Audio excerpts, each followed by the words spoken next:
Buenos días para todos. Eso. Y ahora sí, estamos conectados. Bueno, qué alegría podernos congregar hoy. Qué bueno poder alabar a nuestro Dios. Qué bueno hacer memoria de la obra de Cristo. Y qué bueno también la comunión, la amistad entre nosotros. Nos alegra mucho que podamos hoy estar compartiendo este tiempo aquí juntos. Tú estás aquí porque el Señor te ha traído. Tú no estás aquí por una casualidad de hoy. Estás aquí porque Dios te ha traído hoy.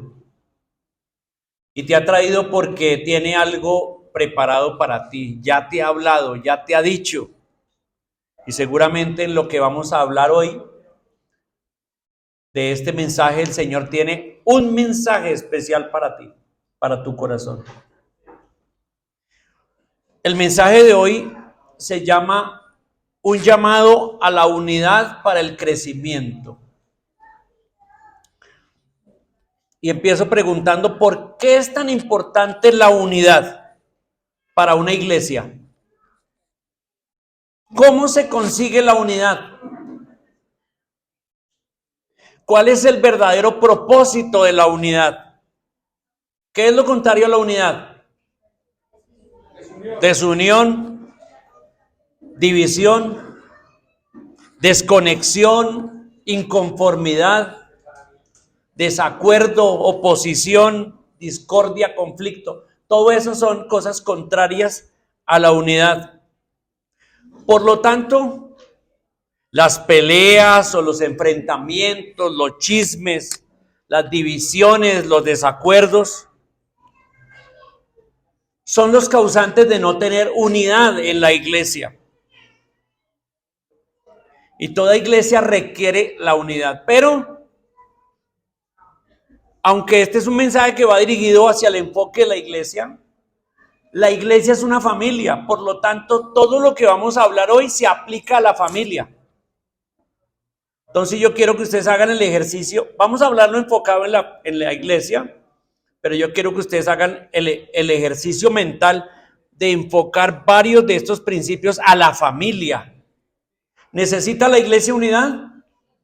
¿Necesita la familia unidad? 100%. Entonces quiere decir que estos principios que vamos a hablar hoy se aplican no solo a la iglesia, sino a la familia. Y que la unidad es la base para el crecimiento y el desarrollo, la madurez. Sin unidad no se pueden dar estas cosas. Y este es el pensamiento que domina el pasaje que vamos a ver en Efesios, donde estamos estudiando el libro de Efesios. Vamos capítulo por capítulo. Y hoy estamos en el capítulo 4 del libro de Efesios. Entonces les invito a abrir sus Biblias en el libro de Efesios capítulo 4. Y vamos a leer desde el versículo 1. Efesios 4, capítulo 4, versículo 1. Dice así. Está hablando el apóstol Pablo a la iglesia de Éfeso. Y le dice, yo pues, preso en el Señor, os ruego que andéis como es digno de la vocación con que fuisteis llamados, con toda humildad y mansedumbre, soportándoos con paciencia los unos a los otros en amor, solícitos en guardar la unidad del Espíritu en el vínculo de la paz. Un cuerpo, un espíritu, como fuisteis también llamados a una misma esperanza de vuestra vocación, un Señor, una fe, un bautismo, un Dios y Padre de todos, el cual es sobre todos y por todos y en todos. Versículo 7. Pero a cada uno de nosotros fue dada la gracia conforme a la medida del don de Cristo. Por lo cual dice, subiendo a lo alto, llevó cautiva la cautividad y dio dones a los hombres. 9. Y eso de que subió, ¿Qué es sino que también había descendido primero a las partes más bajas de la tierra? El que descendió es el mismo que también subió por encima de todos los cielos para llenarlo todo. Y él mismo constituyó a unos apóstoles, a otros profetas, a otros evangelistas, a otros pastores y maestros, a fin de perfeccionar a los santos para la obra del ministerio, para la edificación del cuerpo de Cristo, hasta que todos lleguemos a la unidad de la fe y del conocimiento del Hijo de Dios, a un varón perfecto, a la medida de la estatura de la plenitud de Cristo, para que ya no seamos niños fluctuantes, llevados por doquiera de todo viento de doctrina, por estratagema de hombres que para engañar emplean con astucia las artimañas del error, sino que siguiendo la verdad en amor, crezcamos en todo, en aquel que es la cabeza, esto es Cristo, de quien todo el cuerpo, bien concertado, ¿y qué? Y unido entre sí por todas las coyunturas que se ayudan mutuamente, según la actividad propia de cada miembro, recibe su crecimiento para ir edificándose en amor. Estamos de acuerdo que este pasaje habla mucho de la unidad, ¿verdad? Es el enfoque, la unidad, pero tiene un propósito la unidad. ¿Cuál es? El crecimiento, la madurez. Lo dice ahí el apóstol como alcanzar la estatura de Cristo. ¿A quién le gustaría alcanzar la estatura de Cristo? A todos nos gustaría alcanzar ser esa clase de persona como Cristo es, y de eso se trata. Entonces este pasaje, Pablo hace un llamado a la unidad para el crecimiento de la iglesia. Entonces vamos a ver tres aspectos importantes que se mencionan en este pasaje, que Pablo nos enseña acerca de la unidad y cómo conseguir la unidad. Entonces la primera es identificar los vínculos comunes en que se basa la unidad cristiana. Es decir, lo explico. Si vamos a hablar de unidad, tenemos que identificar en qué estamos unidos, no en qué estamos desunidos, obviamente. ¿Cuáles son los elementos comunes que nos unen a nosotros como creyentes? Y sigan pensando en la familia. ¿Qué elementos comunes nos deben unir como familias en nuestros hogares? Pero aquí hay 7 elementos que todo cristiano y esta iglesia debe tener básicos para pensar en que eso es lo que nos une. Esos elementos o esos aspectos deben ser claros, deben ser fundamentales y deben ser abrazados por todos nosotros, porque esos elementos comunes es lo que nos hace unidos como congregación, que es lo que estamos hablando. El primero, eso lo sacamos del versículo 4, 5 y 6, donde dice: un cuerpo, un espíritu, como también fuisteis llamados a una misma esperanza de vuestra vocación, un Señor, una fe, un bautismo, un Dios y Padre de todos, el cual es sobre todos y por todos y en todos. Y de ahí sacamos los 7 elementos. Mencionémoslos. El primero, ¿cuál es? El primero es que somos miembros del mismo cuerpo. Somos miembros del mismo cuerpo. ¿Eso qué significa? Que cada uno de nosotros no es independiente del otro, sino que hacemos parte de una familia como es la iglesia y somos un cuerpo. El cuerpo humano, la Biblia asemeja a una iglesia con el cuerpo humano. El cuerpo humano tiene muchos miembros, pero cada uno tiene una función. Sin embargo, el ojo cuando ve un hueco no engaña al pie y le dice: no, ahí no hay hueco, tranquilo, avance. No, sino que el ojo ve y la mente, el cerebro manda la orden a todo el cuerpo que evite el hueco, ¿verdad? Porque los miembros... Ahora, les invito a seguir aplicando esto en la familia. En la familia, ¿cómo funciona este principio? Es que la familia es un cuerpo también. Somos miembros los unos a los otros. Tenemos cada uno nuestra función y todos nos estamos ayudando. Esa es la primera verdad. Somos un cuerpo, somos una familia. Segunda verdad que nos debe unir es que somos ¿qué? El templo del Espíritu Santo. En la antigüedad, cuando el pueblo de Israel se constituyó como nación, Dios que les mandó a hacer una carpa, un tabernáculo. Por ahí está la maqueta del tabernáculo, o estaba la maqueta del tabernáculo. ¿Cómo era? Con pieles, con un montón. Y ahí venía Dios a habitar y mostraba su gloria. Y toda persona que quería buscar a Dios tenía que ir a ese templo, a ese tabernáculo. Más adelante en la historia, el rey David quiso construir, pasar de un templo de pieles a un templo de piedra grande. Y fue su hijo, el rey Salomón, que construyó un hermoso templo para Dios. Y todos los sacerdotes y toda la gente iban al templo a buscar a Dios. Y en el templo se mostraba la gloria de Dios. De muchas maneras se mostraba la gloria de Dios. Pero una vez que el Señor Jesucristo vino y formó a la iglesia, que somos todos nosotros, ese templo fue destruido. Y fue destruido soberanamente en el año 70 por los romanos, porque Dios quería destruir, ya no quería más ese templo, y fue destruido. Hasta el día de hoy no se ha levantado más templo. ¿Por qué razón? Porque Dios se levantó otro templo. ¿Cuál es ese templo? Nosotros. Este sitio no es el templo de Dios. Ese es un local donde nos reunimos, sino que ahora el templo de Dios somos nosotros los creyentes como iglesia. ¿Y cómo? ¿De qué manera? Porque el Espíritu Santo ha venido a vivir en nuestros corazones. Cuando recibimos a Cristo, cuando cada uno de nosotros confesó delante de Dios: Señor, soy pecador, merezco el infierno por todos mis pecados, que son miles y miles. Si yo me presentara a un juez con ese prontuario de pecados, ¿qué me pasaría? Cadena perpetua o tal vez la muerte. Pero ante Dios, todos esos pecados en Cristo son perdonados, porque Él paga por nuestros pecados y nos hace su hijo.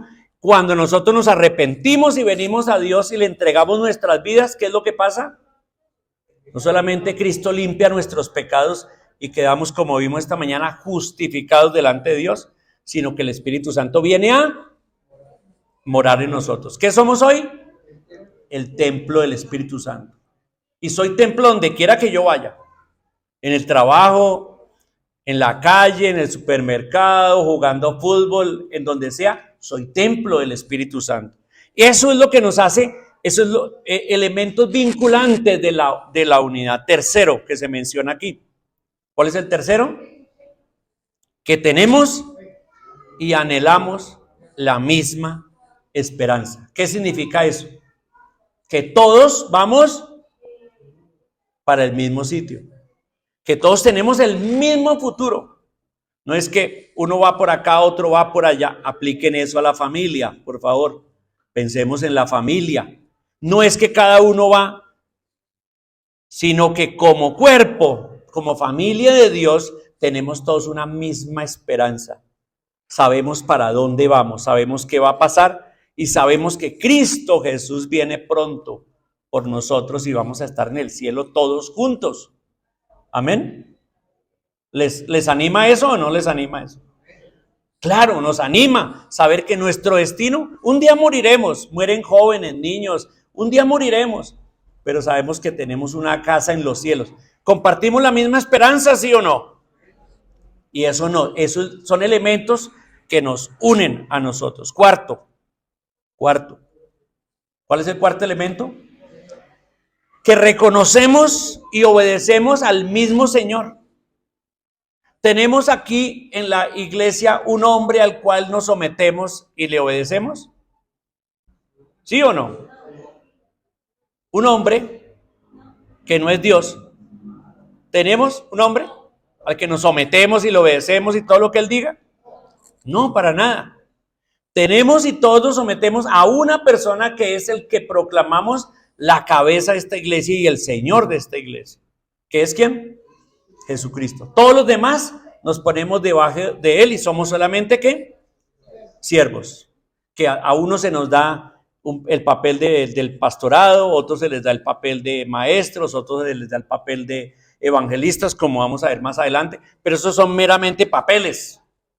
Pero todos reconocemos a Cristo como nuestro Señor, la única cabeza, y no aceptamos gobierno de ningún hombre, sino solamente ¿de quién? De Jesucristo el Señor. Y eso es lo que nos forma en la unidad. ¿Será que eso en la familia también se aplica? ¿Sí o no? ¿El papá es el que hace todo lo que se le da la gana? No, él es otro que está sometido a el gobierno de Cristo. Y cuando Cristo gobierna en el hogar, ¿qué pasa? Todo funciona súper bien. Todo funciona. Entonces fíjese cómo estos principios se aplican también. La esposa se somete al esposo como autoridad, pero en realidad se está sometiendo ¿es a quién? A Cristo. Y el esposo se somete a ayudar a la esposa y sostenerla, guardarla, cuidarla, porque en realidad se está sometiendo ¿a quién? A Cristo. Así funciona en el hogar, así funciona en la iglesia. Quinto elemento, compartimos y proclamamos la misma fe. ¿Está saliendo aquí en la pantalla? Sí. Compartimos y proclamamos la misma fe. ¿Qué significa fe? Fe acá significa el conjunto de las verdades de lo que creemos. Nos ponemos de acuerdo sobre la palabra de Dios en lo que creemos. Aquí en la iglesia, esta iglesia, por lo menos respondemos por esta iglesia, por las demás iglesias no respondemos. Pero acá en esta iglesia, cuando alguien dice es que yo creo, yo pienso, anulado. No es yo creo, yo pienso. Porque si es yo creo, yo pienso, yo creo, yo pienso, yo creo, yo pienso, yo creo, ¿eso genera unidad? No. Entonces, ¿cómo es? La palabra de Dios dice. Y todos creemos lo que Dios dice. Lo que Dios diga, todos nos ponemos de acuerdo en base a lo que Dios diga. Eso es lo que significa que compartimos y proclamamos la misma fe. Creemos lo que dice la palabra de Dios.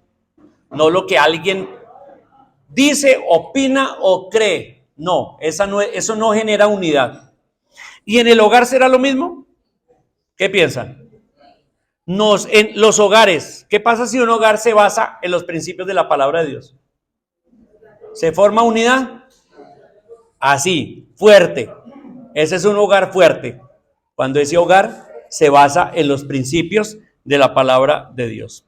Número 6. Sexto principio. ¿Cuál es? Participamos en el mismo bautismo. ¿Qué significa esto? ¿Qué es el bautismo? El bautismo cristiano es cuando la persona que ha creído en Cristo se sumerge en el agua, la bautizamos. Hace poco tuvimos unos bautismos, ¿verdad? Y vimos a varios hermanos bautizarse, sumergirse en el agua. Ese bautismo en agua es una ilustración del bautismo espiritual. Y el bautismo espiritual es mi muerte, porque es por inmersión.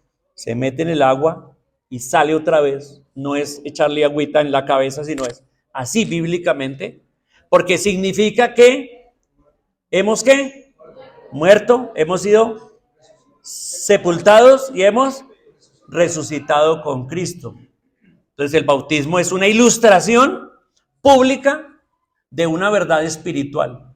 Quiere decir que la persona que acepta a Cristo, lo siguiente que debe hacer es decir, yo me bautizo para mostrar la unidad de lo que yo creo, de lo que yo estoy. Por eso el bautismo es otro elemento, el sexto elemento de la unidad de una iglesia. Séptimo elemento.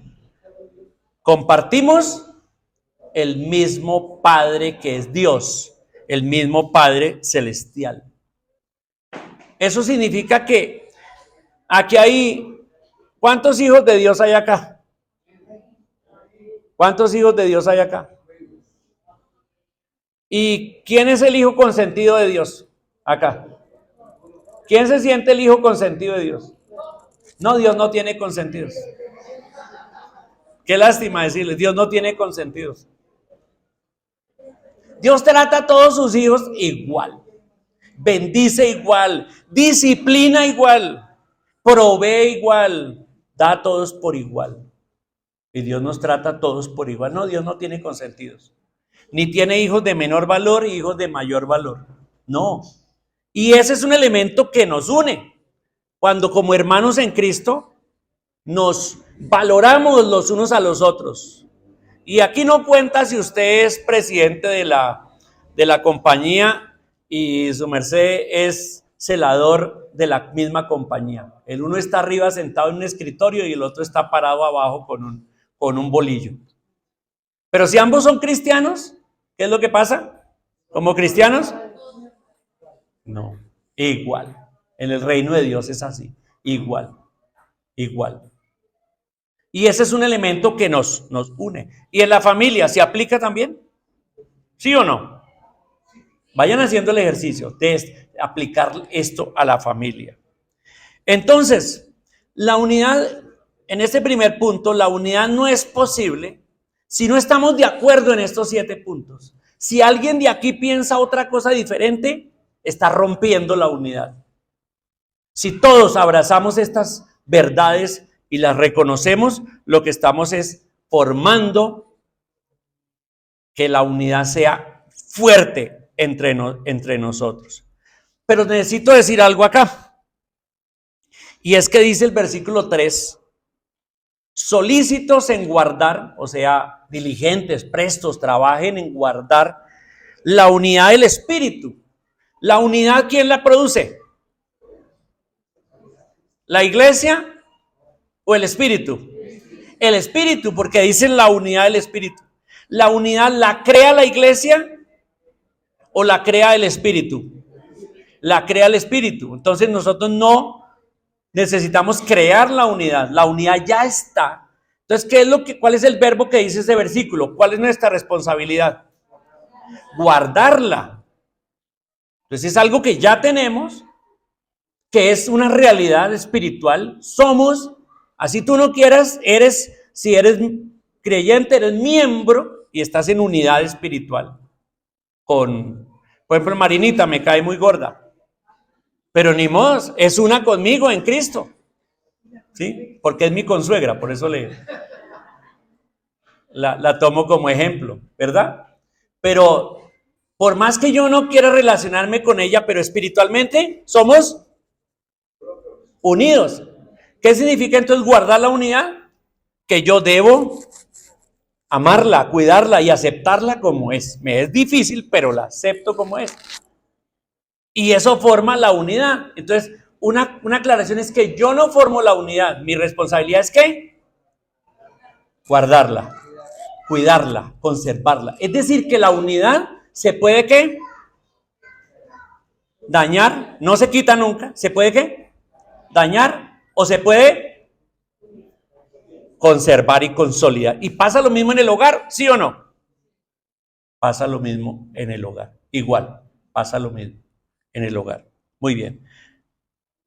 Pasemos al segundo punto. Ya vimos que el primer punto de la unidad es que hay elementos claves que nos unen. Segundo punto, cultivar las virtudes del carácter cristiano que hacen posible la unidad. Entonces, en el primer punto vimos cosas que nos unen. En este segundo vamos a ver actitudes que yo necesito tener para guardar la unidad. Sigan pensando en estos principios para aplicarlos en el hogar. ¿Cuáles son esas virtudes del carácter cristiano que dice acá? Primera, versículo 2. Sale del versículo 2 y 3. Con toda humildad y mansedumbre, soportándoos con paciencia los unos a los otros en amor. Entonces, primera cualidad, la humildad. La humildad. ¿Qué es la humildad? Sencillamente la humildad es no creerse más que el otro. Así es simple. No creer que yo tengo la absoluta verdad. Cuando tenemos conflictos y estamos peleando por algo, ¿qué es la actitud de la mayoría? Pelea por su propia verdad y cree que la tiene, o sea, 100%. Eso pasa en la iglesia y en el hogar, ¿verdad? No, la humildad es aceptar que no tengo toda la verdad, que no todo lo que yo estoy peleando, sino que posiblemente estoy equivocado y el otro tenga la verdad. Eso es humildad, realmente, realmente. Humildad no es pensar, ay, yo soy muy maduro y ese es muy inmaduro. Eso no es humildad. Ya cuando piensa que yo soy muy maduro y el otro inmaduro, ya él es el inmaduro, porque no está mostrando la humildad. ¿Quién va a juzgar entre uno y otro la calidad? Yo no tengo la posibilidad de juzgar la calidad del otro, si es o no es. La humildad es saber quién soy yo, pero no despreciar y no despreciar al otro o tenerlo como más inmaduro. Cada uno tiene su propio valor. La humildad no es creer que yo sé más que el otro, porque por más títulos que yo pueda tener, yo me sorprendo cuando he hablado con personas de alto rango, o ejecutivos, o personas muy doctores en diferentes ramas. Yo me sorprendo porque cuando yo les hablo de la palabra de Dios, ¿cuántos saben? Nada, parecen niños chiquitos. Que no entiendo, no sé nada. Él puede ser experto en esa área, pero en la área espiritual no sabe nada. Y todos somos neófitos en muchas otras áreas. Entonces la humildad es reconocer qué cosa. Yo no lo sé todo y tengo mucho que aprender de otros también. Tendría mucho que aprender de una persona que de pronto yo consideraría que no es tan alta socialmente o tan alta intelectualmente. La humildad es reconocer que cada uno tiene algo para dar. Eso es humildad. Y la humildad es importante para conservar la unidad. ¿Sí o no? ¿Qué es lo contrario de la humildad? El orgullo. ¿Qué hace el orgullo? Divide, desune. Debemos desarraigar el orgullo de la iglesia y de los hogares y ser más humildes, porque la humildad produce más unidad. En Gálatas capítulo 5 se menciona los frutos de la carne o las obras de la carne y los frutos del espíritu. Y se hace una lista. Estos son el fruto de la carne. Y otra lista, ese es el fruto del espíritu. Y la humildad está en la lista del fruto del espíritu. ¿Quiere decir que la humildad es algo que nos es fácil conseguir? Otra vez pregunto. ¿La humildad es algo que es fácil conseguir? No, es contra naturaleza. Por eso necesitamos al Espíritu Santo de Dios produciendo la humildad en nosotros. Es muy difícil ser humilde. Y ahí les recomiendo un libro que yo escribí, Cómo conseguir la humildad. Es un chiste. Saquen ahí risas. Muy bien. Entonces, este elemento en el carácter de volverse una persona humilde, pues es darle valor al otro, valorar lo que piensa, lo que hace, darle valor a lo pequeño, a lo grande, darle valor al otro. Eso es parte de la humildad, de poder ayudar a reconocer las debilidades del otro, mis fortalezas y mis debilidades y las fortalezas y debilidades del otro. Segundo, el segundo lo llamo aquí yo la amabilidad o la mansedumbre, la amabilidad, porque hay una diferencia entre humildad y mansedumbre. Mansedumbre es más amabilidad, por eso puse, y algunas versiones de la Biblia lo traducen con la palabra amabilidad. ¿Y qué es la amabilidad? ¿Qué es ser una persona amable? Es la capacidad, esto lo saqué de un diccionario bíblico, es la capacidad y actitud de dar buen trato a los demás, de ser amigable, compasivo, generoso, afectuoso y en general buscar el bien del otro.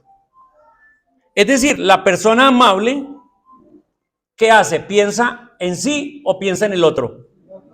Piensa siempre en el otro. Siempre está pensando cómo buscar beneficiar al otro. Si ve una necesidad, la cubre. La amabilidad se muestra en acciones hacia el otro. Como por ejemplo, si voy en el Transmilenio y se sube una señora con un bebé, ¿qué hace una persona amable? Se hace el dormido, ¿verdad? Nada. No, y empieza a orar, Señor, sostén esa mujer ahí con ese hijo, por favor. Y así queda justificado delante de Dios. No, una persona amable inmediatamente se para y viene. Y si a alguien se le cae algo, ¿qué hace el amable? Lo recoge, ¿verdad? Etcétera. O sea, todos esos actos de amabilidad que hacen que el ambiente de la iglesia y del hogar, ¿qué pasaría si todos en el hogar fuéramos amables? Wow, ¿cómo cambiaría tu hogar, verdad? Si todos fuéramos amables, si tuviéramos ese espíritu de recoger lo que se cayó, de escuchar con atención al otro, de saludar, de despedirse, de ser amable en ese sentido. Tercero, la paciencia. Se menciona aquí la paciencia. La paciencia se traduce aquí en soportarse unos a otros. Soportarse unos a otros. ¿Qué es la palabra soportar? La palabra solita, soportar. Sostener, dar soporte. O sea que la idea aquí de soportarse, y es la idea en el idioma griego en el que fue escrito originalmente, la idea es llevar el peso del otro. Soportar no es, uy, me toca soportarlo. Sí, uy, que hace estas cosas y como habla. Ay, tengo que no, eso no es soportar. Entonces, soportar no es, y lo dice el diccionario bíblico, me gusta una descripción que me tocó pensarla como 10 veces para entenderla, pero yo se la voy a leer. Dice, resistencia activa a la oposición, no una resignación pasiva. Está claro, ¿verdad? Yo lo leí como, lo pensé como 10 veces, pero después de pensarlo, me gustó. Dice, resistencia activa a la oposición. Quiere decir que la paciencia no es, ay, resistamos acá. O sea, no es resignación, no es algo pasivo. Voy a tener paciencia. Aquí con mi esposa le voy a tener una paciencia, porque se demora tanto en hacer el almuerzo. Ya tengo hambre, entonces voy a resistir. No, eso no es paciencia. Eso no es paciencia. Entonces, eso es resistencia, si eso es otra cosa. Pero bueno, y yo a eso, ya vea, si ven mi esposa, que paciencia es ayudarle, ¿sí ven? Ya. Pero yo como soy más inteligente, pues voy y como algo. Y ya resuelvo el problema. Ya no necesito para eso paciencia. Lo resuelvo. Entonces es una resistencia activa a la oposición. ¿Qué significa? Que yo no quiero entrar al conflicto. Y hago algo para no entrar al conflicto, no simplemente me quedo callado y ya, sino hago algo para no entrar, eso es paciencia. Hago algo para no entrar al conflicto, tengo dominio propio y por eso dice aquí, no es una resignación pasiva, no es, uy, me toca con paciencia aguantarme a mi suegra, me toca con paciencia aguantar este bebé que llora tanto. No, sino que la paciencia es activa y es positiva. Es decir, voy a hacer todo lo necesario para que esto podamos levantarlo, hacerlo. Eso es lo que entendí yo, traté de entender de esta descripción que no sé qué mente tan iluminada lo hizo así de esa manera. Entonces no es sinónimo de aguantar, sino es buscar cómo llevar el asunto tranquilamente hasta que se resuelva, sin exaltarse, mira, aquí hay una que encontré en otro diccionario bíblico, dice así, paciencia es resistencia, perseverancia, tolerancia activa, longanimidad, que es una palabra que está en la Biblia que nos suena como a longaniza, pero no tiene que ver nada con longaniza. Longanimidad significa, longánime quiere decir algo que es posible sostenerlo, la capacidad de permanecer sin dejarme afectar por la ofensa. Esas son palabras mayores. Capacidad de permanecer sin dejarme afectar por la ofensa, sino mantenerme firme. Es decir, tiene el carácter de escuchar al esposo que dice unas cosas que le duelen el corazón, pero ella tiene la paciencia, significa es capaz de resistir la ofensa, no cambiar, no desmoronarse, no exaltarse, sino mantenerse así, pero no lo deja así. No. Más tardecito, mijo, venga, siéntese, hablemos. Y es antes del almuerzo. Hablemos, porque tenemos que hablar. O si no, no hay almuerzo, sí. Eso es, ¿me estoy explicando? La paciencia es activa, la paciencia nos lleva a no exaltarnos, no a botarnos al piso, sino que la paciencia es esa capacidad de mantenerme, no dejarme sacar, asumir la ofensa y después arreglarla. ¿Cuántos hacen eso? ¿Cuántos, ahora con esa descripción, cuántos pacientes hay aquí?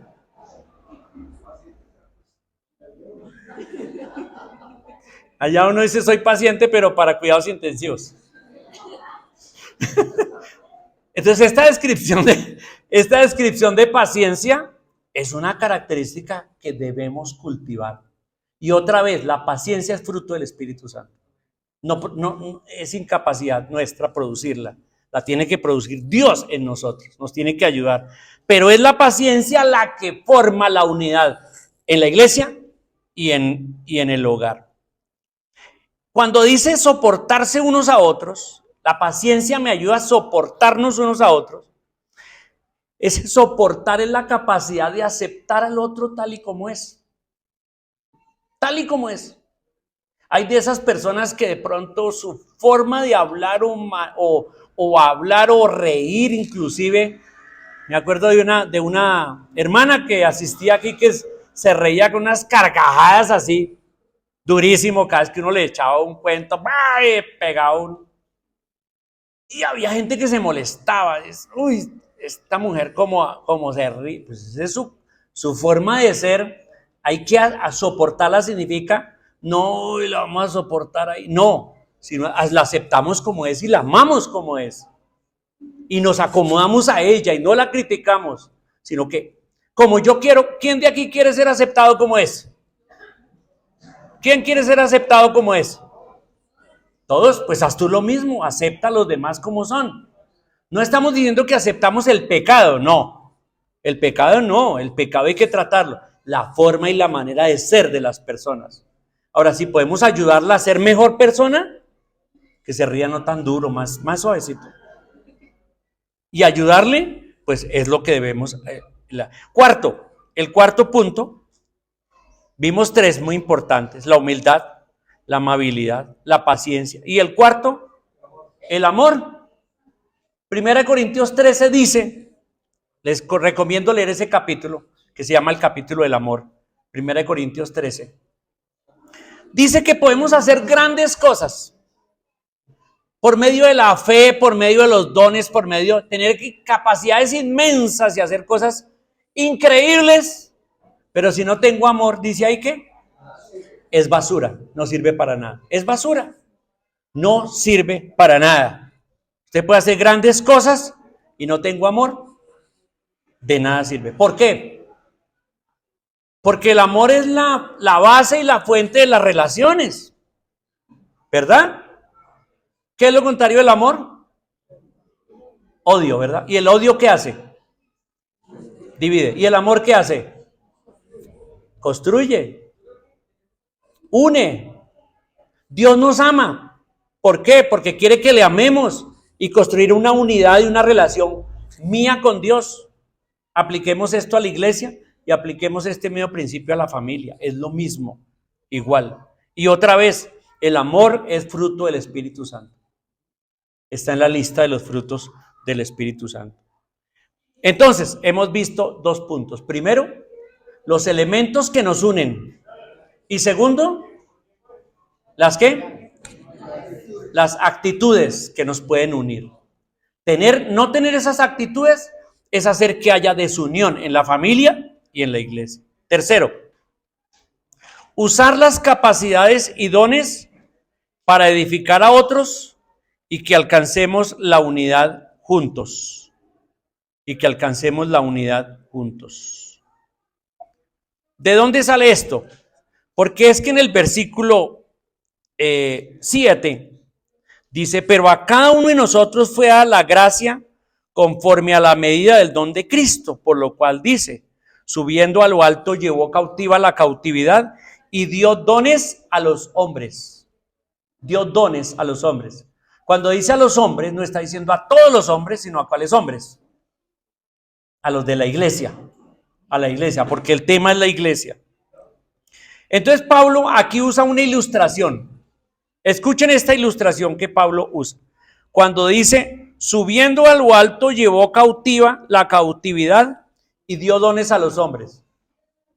Él está pensando en un general romano que se va con sus ejércitos a la guerra, y cuando el general romano regresa de la guerra victorioso, en Roma era normal que ¿qué le hacían? ¿Hacían qué? Se reunía toda la población en la plaza mayor frente a la casa del emperador y hacían una calle de honor y ponían y venían todos los grandes personalidades y el emperador y los senadores y todo el mundo venía porque entraba el victorioso general. ¿Y cómo venía? ¿Qué traía? ¿Qué traía él como prueba de que había ganado? Cautivos. Entonces traía un montón de gente de la nación que derrotaron, encadenada y cautiva, los traían cautivos. ¿Y qué más traía?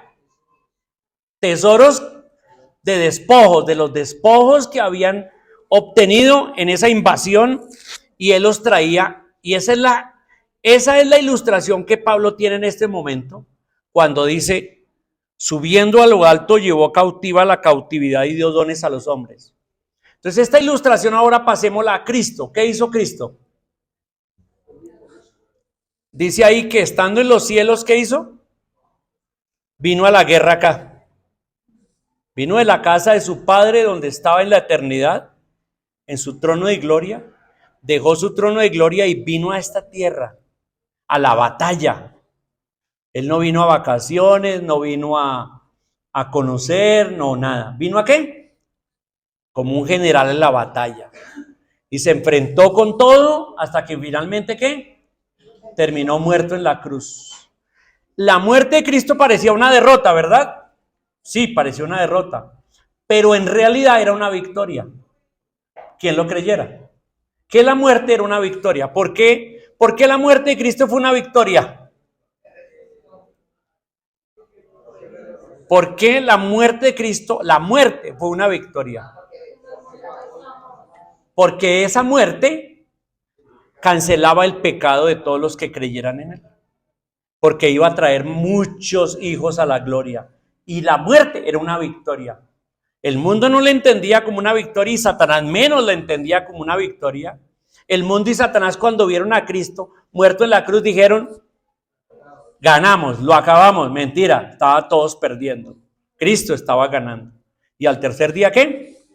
Resucitó victorioso y entra a los cielos. ¿Cómo entra? Siguiendo la ilustración del general romano. ¿Cómo entra a los cielos? Victorioso, ¿verdad? Como hacían los generales en Roma. Esa es la figura que el apóstol Pablo está teniendo cuando habla de Cristo. Cristo victorioso lleva cautivos y también lleva ¿qué? Tesoros. ¿Y qué hacía el general con esos tesoros? Los repartía a los que él quería.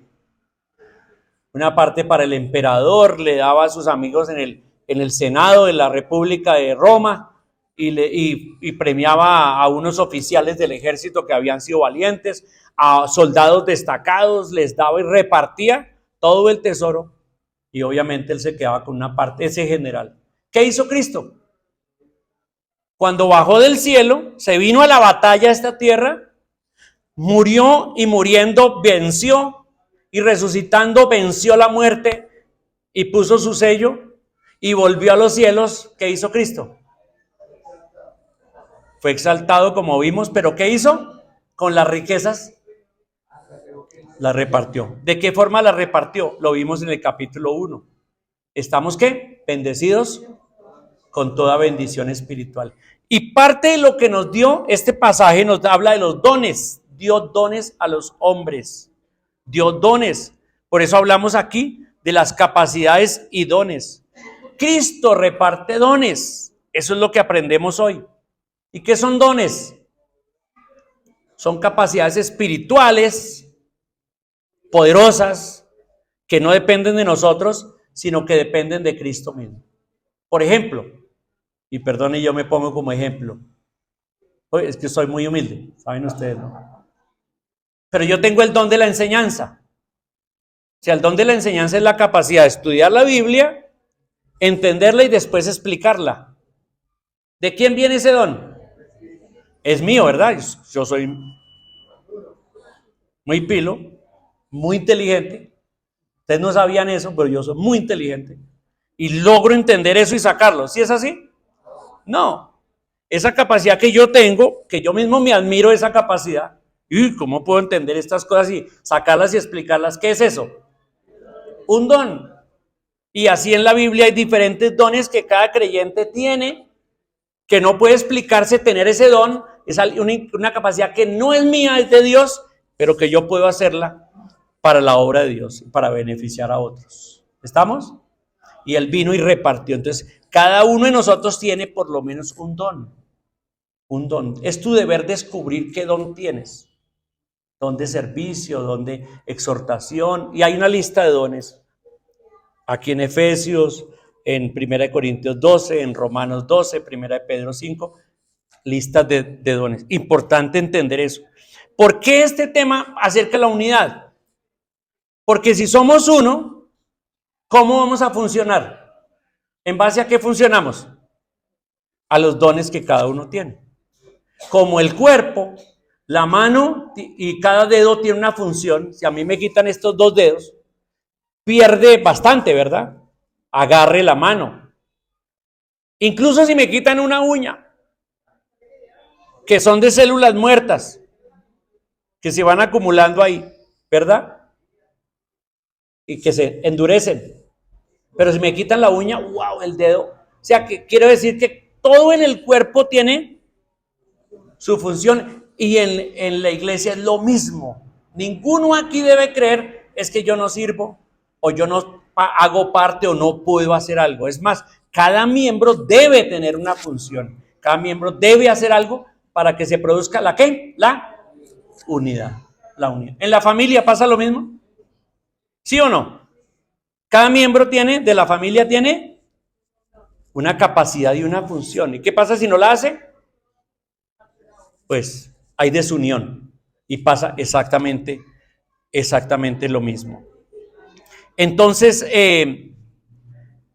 la implicación es que nosotros debemos crecer en el carácter cristiano, debemos unirnos en la palabra de Dios y debemos servir todos juntos, todos debemos servir todos juntos. Vayamos a la conclusión entonces, conclusión de esta enseñanza.